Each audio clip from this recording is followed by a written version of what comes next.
Assalamualaikum warahmatullahi wabarakatuh. Saya Cep Nurya. Saya akan menceritakan sebuah kisah misteri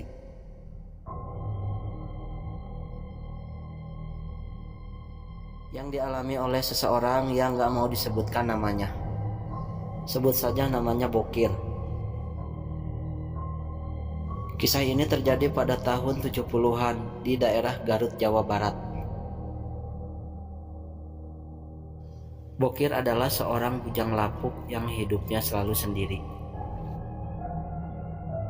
Di saat umur 35 tahun, Bokir terobsesi ingin menjadi orang kaya raya. Dulu Bokir waktu anak-anak, waktu masih kecil sering dibully oleh teman-temannya karena kehidupan Bokir ini sangat memprihatinkan. Miskin serba kekurangan dan sering difitnah tukang nyolong ayam. Bermacam-macam tuduhan, tukang nyolong inilah, nyolong itulah. Warga semakin menjadi-jadi padahal Bokir nggak pernah tuh nyolong barang warga gitu. Bokir sangat madesu, masa depan suram. Sempat terlintas di benaknya Bokir pengen bunuh diri. Bokir pengen gantung diri tapi takut mati. Bokir sudah tidak punya orang tua. Ditinggal orang tua pada umur 10 tahun. Ibunya sudah meninggal. Setelah ibunya Bokir meninggal, bapaknya pergi entah kemana. Katanya bapaknya Bokir sering jajan apam liar. Bapaknya Bokir nggak mau ngurus, katanya si Bokir ini anak pembawa sial. Kata-kata pembawa sial ini pada saat Bokir lahir ke dunia. Sebelum Bokir lahir, ayahnya Bokir ini orang kaya loh. Dia punya ladang yang luas, punya peternakan sapi, sawah, pokoknya orang kaya lah, orang terpandang di kampung itu. Pada saat Bokir terlahir ke dunia, kekayaan, aset-aset yang dimiliki ayahnya Bokir itu perlahan-lahan satu persatu hilang. Singkat cerita, ayah Bokir bangkrut. Yang tersisa hanyalah tinggal kolor sama isinya. Usia Bokir sekarang 35 tahun. Status pekerjaan, pekerja serabutan apa saja. Ngerjain apa saja yang penting halal. Penghasilan Bokir sangat pas-pasan. Gak apalah, kata Bokir. Bokir tetap bersyukur dengan penghasilan segitu.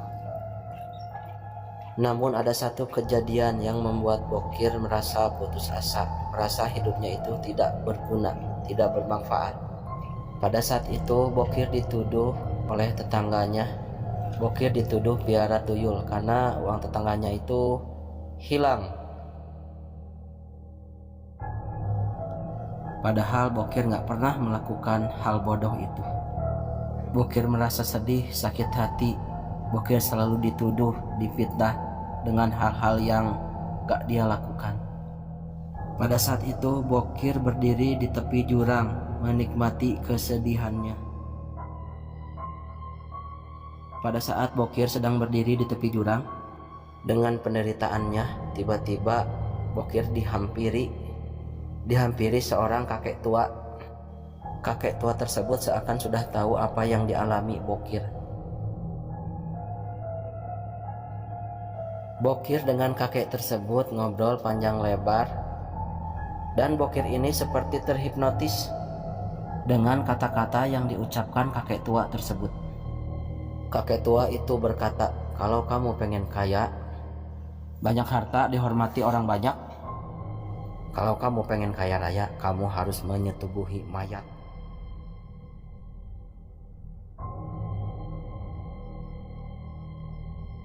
Semua perkataan kakek tua tersebut membuat Bokir ini semakin yakin. Si kakek tua memberikan persyaratan yang tidak masuk akal kepada Bokir. Kalau kamu pengen kaya, persyaratannya kamu harus mencari mayat perempuan. Kamu harus setubuhi itu mayat perempuan. Mayat perempuan yang berumur 17 tahun, yang baru dikubur. Tiba-tiba kakek tua tersebut menghilang dan Bokir pun merasa heran kemana perginya kakek tua tersebut. Bokir pada saat itu sudah mulai memikirkan apa yang diucapkan kakek tua tersebut. Bokir, apabila kamu pengen kaya raya, kamu harus menyetubuhi mayat perempuan yang baru dikubur. Ingat Bokir. Bokir benar-benar ingin merasakan bagaimana hidup jadi orang kaya. Banyak harta disegani orang-orang. Gak akan ada yang menghina, gak akan ada yang merendahkan kalau hidup jadi orang kaya. Singkat cerita, akhirnya Bokir melakukan hal tersebut. Bokir mencuri mayat perempuan yang baru dikubur dan menyetubuhinya.